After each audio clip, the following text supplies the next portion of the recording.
ఎప్పటికప్పుడు వార్తల కోసం దండూరా జనం గుండె చప్పుడు న్యూస్ ఛానల్ ను సబ్స్క్రైబ్ చేసుకోండి. బెల్ బటన్ ను క్లిక్ చేయండి, లైక్ చేయండి, షేర్ చేయండి.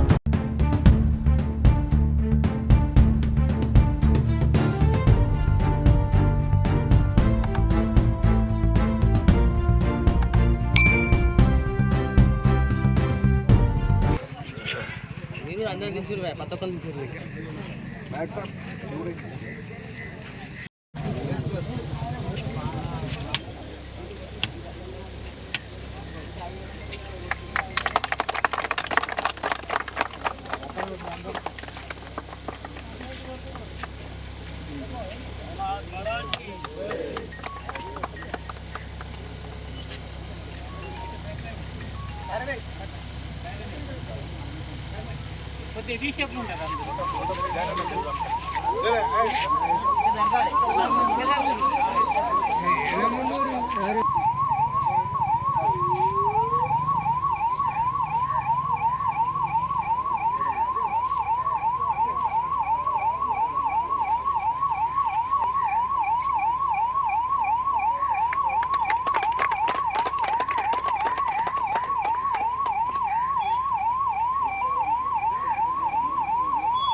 ఈరోజు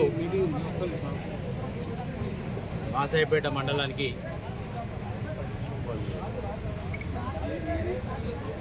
రాష్ట్ర ప్రభుత్వం పేద ప్రజల అవసరాల గురించని 108 వాహనాన్ని మంజూరు చేయడం, అది కూడా గౌరవనీయులు మన మాసాయిపేట ముద్దుబిడ్డ ఆవుల రాజిరెడ్డి గారి కృషితోని ఈరోజు మాసాయిపేట మండలానికి 108 మంజూరు చేయించి పేద ప్రజల అవసరాలు తీర్చే విధంగా కృషి చేస్తున్నందుకు వారికి పేరు పేరున ధన్యవాదాలు తెలుపుతూ ఉన్నాం. చాలా సంతోషం. గౌరవ మహానాయకుడు రాజశేఖర రెడ్డి గారు ప్రారంభించినటువంటి 108 కార్యక్రమాన్ని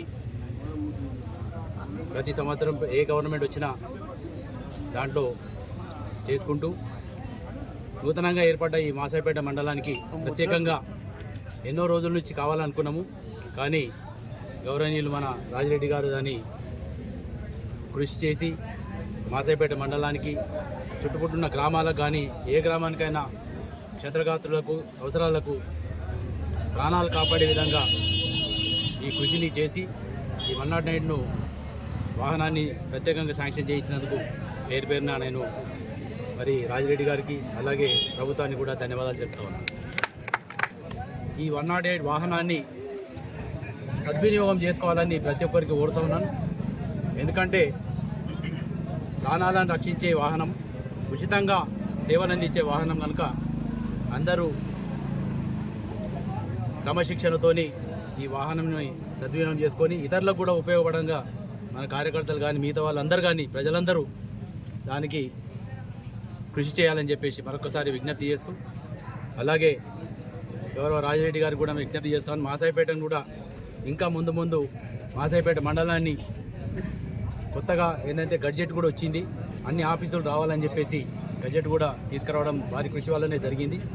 మండలం ఏర్పాటైంది, అయినా కానీ మిగతా ఆఫీసులు రాలేదు. కాబట్టి దీంట్లోనన్నా కంప్లీట్గా బిల్డింగ్లతో సహా అన్ని ఆఫీసులు ఇక్కడ ఏర్పడే విధంగా కృషి చేయాలని చెప్పేసి మరొకసారి నేను గౌరవ రాజిరెడ్డి గారికి విజ్ఞప్తి చేస్తూ ఉన్నాను. దాని తప్పకుండా వారి కృషి ఫలితంగా వస్తాయని చెప్పేసి ఆశాభావం ఉందని చెప్పేసి ప్రజలు కూడా ఆ ఏర్పడిన తర్వాత పూర్తి స్థాయిలో సుఖ సంతోషంతో ఉంటారు. ఎందుకంటే చాలా అందరం కష్టపడి ఈ మండలాన్ని తీసుకొచ్చినాము. దాంతోపాటు పూర్తి స్థాయిలో ఏర్పడినట్టయితే పరిపాలన విధంగా కూడా చాలా బాగుంటుందని చెప్పేసి ఈ సందర్భంగా విజ్ఞప్తి చేస్తూ ఈ అవకాశం ఇచ్చిన మీ అందరికీ ధన్యవాదాలు తెలుపుతూ నూతన మండలంలో మనం ఈరోజు 108 ప్రారంభించుకోవడం, అది కూడా మన మాసాయిపేట ముద్దుబిడ్డ టీపీసీసీ ప్రధాన కార్యదర్శి నియోజకవర్గ ఇన్ఛార్జ్ రాజిరెడ్డి గారి చేతుల మీదుగా మనం ప్రారంభించుకోవడం చాలా సంతోషకరమైన విషయం. ఎందుకంటే ఎన్నో ఏళ్ళుగా మనం రోడ్డు మీద ఉన్నాం, మనం మండలానికి దూరంగా ఉన్నాం. ఎక్కడో లోపల మనకు మండలి ఇచ్చారు. ఆ మధ్య మనకు రెవెన్యూ మండలైనా ఈ మధ్య మొత్తం పూర్తిస్థాయి మండలకు మనకి ఏర్పాటు చేసేసి మన గ్రామాన్ని మండల కేంద్రంగా ఏర్పాటు చేసినందుకు మాసాయిపేట గ్రామ ప్రజలందరి తరఫున రాజిరెడ్డి గారికి ధన్యవాదాలు తెలియజేస్తున్నాను.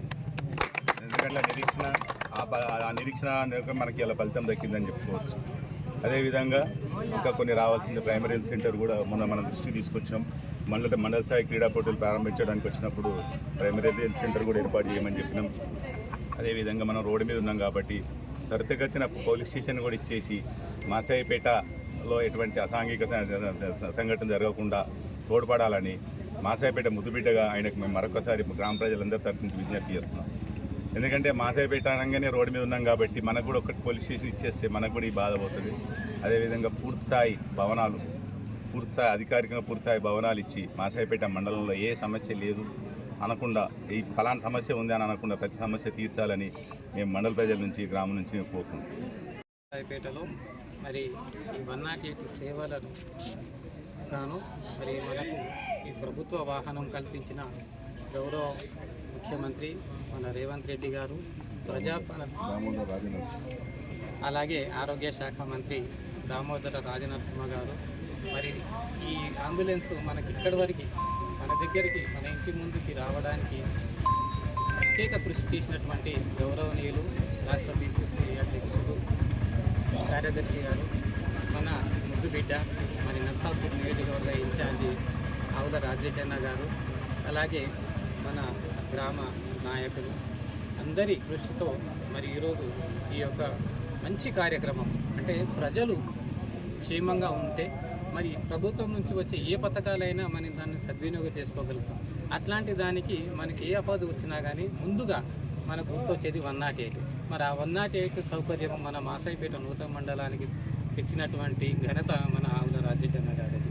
మండలంలో పార్టీలకు అతీతంగా మన నూతన మండలాన్ని అందరి సమిష్టితో కూడా అన్ని హంగులతో కూడిన ప్రతి ప్రభుత్వ కార్యాలయాలు, ఇంతకు ముందు అనగారు మన MPDO office, police station, MRO నూతన ఆఫీసు, అలాగే మన హెల్త్ పిహెచ్సి సెంటర్స్, ఇవన్నీ కూడా పూర్తి స్థాయిలో ఈ రాబో 4 సంవత్సరాలలో ఖచ్చితంగా ఇవన్నీ కంప్లీట్ అవుతాయనే ఆశాభావం కూడా వ్యక్తమవుతూ ఉంది. ఎందుకంటే ఒకే ఒక సంవత్సరంలో మరి ఇటువంటి సంక్షేమ పథకాలు కానీ అభివృద్ధి కార్యక్రమాలు కానీ చేస్తున్నటువంటి మన ప్రజాపాలన ప్రభుత్వంలో ఇవి కూడా ఖచ్చితంగా నెరవేరుతాయనే ఆశాభావం వ్యక్తం చేస్తూ మరి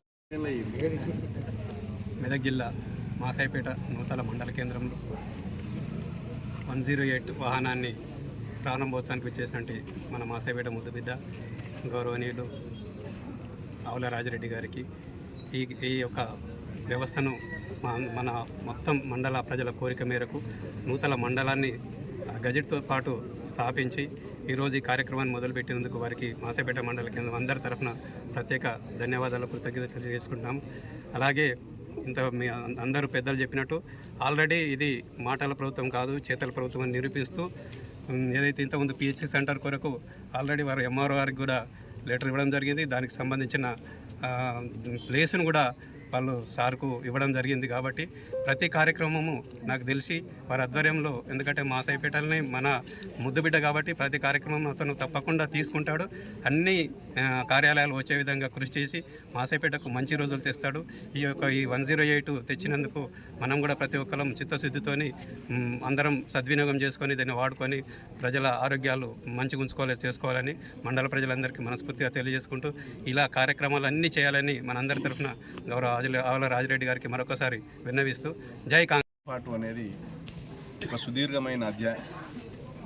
దాంట్లో మాసాయిపేట మండలంలోని పలు గ్రామాలు ఈ రోజైతే ఏ మండలాలు ఉన్నాయో అన్ని గ్రామాల ప్రజలు మరి అప్పుడు అన్ని కులాలకు మరి రాజకీయ పార్టీలకు అతీతంగా ఒక తాటి మీద నిలిచి సుదీర్ఘ పోరాటం చేసిన తర్వాత మనం మాసాయిపేట మండలం ఏర్పడింది. ఈ ఫలితాలు దాని ఘనత ప్రతి ఒక్కరు ఏ ఒక్కరికి సంబంధించింది కాదు. ప్రతి సామాన్యునికి ఆ రోజు ప్రతి కుల సంఘాలు వాళ్ళ తోచిన విధంగా డబ్బులు వేసుకొని మన రోడ్డు మీద కూర్చొని పోరాటం చేశాం.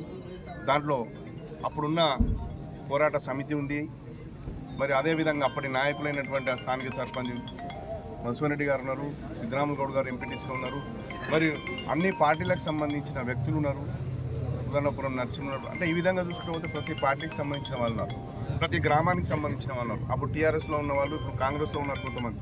కాబట్టి మాసాయిపేట మండలం అంటేనే రాజకీయాలకు కొత్త ఒరవడి చూపెట్టబోతుంది. పార్టీలకు అతీతంగా అభివృద్ధిలో కానీ మరియు సంక్షేమంలో కానీ కేవలం ఎన్నికల వరకు, ఎన్నికల తేదీ నాడు సాయంత్రం 5 గంటల వరకే రాజకీయాలు. ఆ తర్వాత రాజకీయాలకు తావులేదు ఈ మండలంలో. మీకు తెలుసు, ప్రజాపాలన ప్రభుత్వం అధికారంలోకి వచ్చినాక ఈ గ్రామంలో ఏ చిన్నపాటి కార్యక్రమం జరిగినా పార్టీలకు అతీతంగా అందరినీ పిలుచుకోవడం మొదటి నుంచి ఉంది. ఆ సాంప్రదాయం గతంలో కూడా ఉంది, ఇప్పుడు కూడా ఆ సాంప్రదాయాన్ని కొనసాగిస్తున్నాం. ఏ చిన్న అభివృద్ధి గురించి అయినా మరి ఈ గ్రామానికి ఏమేమి తీసుకురావాలనే దాని మీద పూర్తి స్థాయి అవగాహన వచ్చింది నాకు. మరి అదేవిధంగా పెద్దలు అందరి సలహాలు తీసుకొని ఏ అవసరాలు అత్యవసరంగా ఉన్నాయో అవన్నింటిని కూడా మండలానికి సంబంధించి పూర్తిస్థాయి మండలం ఏర్పడింది. మరి అధికారికంగా అన్ని ఆఫీసులు రావాల్సిన ఆవశ్యకత ఉన్నది. దానికి సంబంధించి మరి ప్రభుత్వంతో నాకున్న చొరవ చనువుతోని ముఖ్యమంత్రి గారితో అయితేనేమి, మా అన్న మంత్రి దామోదర్ రాజనరసింహ గారి మరి సహకారము ప్రోద్బలంతోనైనవి, జిల్లా ఇన్ఛార్జ్ మంత్రి కొండా సురేఖ అక్కతో ఉన్నటువంటి నాకున్నటువంటి పరిచయం కారణంగానైతేనేమి, మరి ఏ విధంగా చూసినా ఈ మండలానికి అన్ని స్థాయిలో పూర్తి స్థాయి మండలంగా అధికారికంగా అన్ని ఆఫీసులు తెచ్చుకున్న నాడే మనం పూర్తి స్థాయి మండలంగా ఏర్పడినట్టు. అధికారం నడుస్తుండొచ్చు, కానీ మనకున్న అధికారికంగా భవనాలు రావడం మరియు ప్రజలకు ఏ చిన్న ఇబ్బంది జరిగినా మండలం ఉన్నందుకు మరి ఈ మండలం రావడం వలన మనకి రకమైన సహాయం అందుతుంది త్వరితగతిన అనే భావన కల్పించినాడే నిజమైన మండలంగా ఏర్పడినట్టు. చాలా అంశాలు ఉన్నాయి, అందరితో డిస్కస్ చేస్తా. మొన్ననే ఈ మధ్య మన లిఫ్ట్ గురించి కూడా మరి ఇంజనీర్లను తీసుకొచ్చి సర్వే చేయించడం జరిగింది. మరి మన స్థానిక మాజీ సర్పంచ్ అయినటువంటిది మరి మధుసూదన్ రెడ్డి గారు కూడా ఆ రోజు అందరూ, సిద్ధరాములు గౌడ్ గారు మరియు అందరు కృష్ణారెడ్డి గారు మరి శ్రీకాంత్ నాయరెడ్డి గారు ఉదన్నపురం అందరూ కూడా ఆ రోజు మనం క్షేత్రస్థాయిలో పరిశీలించి చేయడం జరిగింది. కాబట్టి అదొకటి ఆలోచన ఉంది. భగవంతుడు శక్తి ఇస్తే అది ఈ ప్రభుత్వంలోనే జరుగుతుందని ఆశిస్తున్నా. దానివల్ల రైతులందరికీ కూడా మరి మేలు జరుగుతుందని భావిస్తున్నా. అదేవిధంగా ఇక్కడ ఇంకొక అంశం, ఇక్కడ రైలు కట్అవుతలో చూసినప్పుడు ఈ డ్రైనేజ్ సమస్య, కొన్ని సమస్యలు నా దృష్టికి వచ్చినాయి. వీలైనంత వరకు అత్యధిక బడ్జెట్ తీసుకొచ్చి అన్న దామోదర్ రాజనరసింహ ఖచ్చితంగా చల్లని చూపు మన మీద ఉంటుంది, ముఖ్యమంత్రి గారి సహకారం ఉంటుంది. మరి కాబట్టి ఖచ్చితంగా అన్ని పనులు చేసుకుందాం. మరి పిఎస్సికి సంబంధించి కూడా ఈ మధ్యనే గౌరవ మంత్రి దామోదర్ రాజనరసింహ గారిని కోరడం జరిగింది. మరి ఆయన శాంక్షన్ కూడా చేసిండు, అధికారికంగా రావడం జరుగుతుంది. దానికి సంబంధించినటువంటి మరి డిఎంహెచ్ఓ గారి నుంచి మరి భూమిని చూపించాల్సిందిగా మరి స్థానిక తహసీల్దార్కి కూడా లెటర్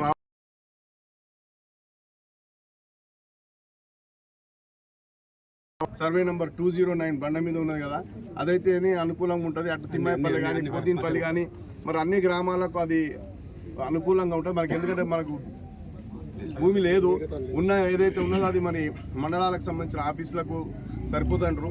నాకు తెలిసి మీరు కూడా గతంలో ఆడ పోలీస్ స్టేషన్ కూడా ఆ ప్రాంతమే చూసినట్టు అనిపించింది. రేపు కూడా పోలీస్ స్టేషన్ కూడా అదే అనుకూలమైన ప్రాంతంగా ఆలోచన ఉంది. మీ అందరి సమ్మతి ఉంటే ఆ 209లో పిఎస్సి తీసుకొద్దాం, అదేవిధంగా 209లోనే పోలీస్ స్టేషన్ తీసుకొచ్చుకుందాం. ఇవన్నీ కూడా వెంట పిఎస్సి అయితే అతి తొందరగానే వస్తుంది, దాని తర్వాత పోలీస్ స్టేషన్, ఆ తర్వాత మండలాలకు సంబంధించిన అన్నీ కూడా వస్తాయి. కాబట్టి అదే క్రమంలో మొన్న అంబులెన్స్ల విషయం వచ్చినప్పుడు కూడా మరి మంత్రి గారికి కూడా ఒకటి పడిపోయింది. మాసాయిపేట చూడంగానే ఇది రాజిరెడ్డిది అనేది పడిపోయింది. కాబట్టి ఆయన టిక్కు కొట్టేస్తున్నాడు ప్రతిసారి. అది నా అదృష్టంగా భావిస్తున్నా. కాబట్టి ఖచ్చితంగా ఈ మన మాసాయిపేట మండలానికి ప్రత్యేకమైన స్థానం ఉంటుంది. మనం అందరం కలిసి పార్టీలకు అతీతంగా ఎలాంటి భేషజాలకు పోకుండా రేపు వచ్చే సంక్షేమ పథకాలు కానీ ఏవి కూడా ఏ పార్టీలకు ఉండవు. నిజమైన పేదవాడు ఎవరున్నారో వాళ్ళని గుర్తించి అర్హులుగా భావించి వాళ్ళందరికీ మనం లబ్ధి చేకూర్చే ప్రయత్నం చేద్దాం.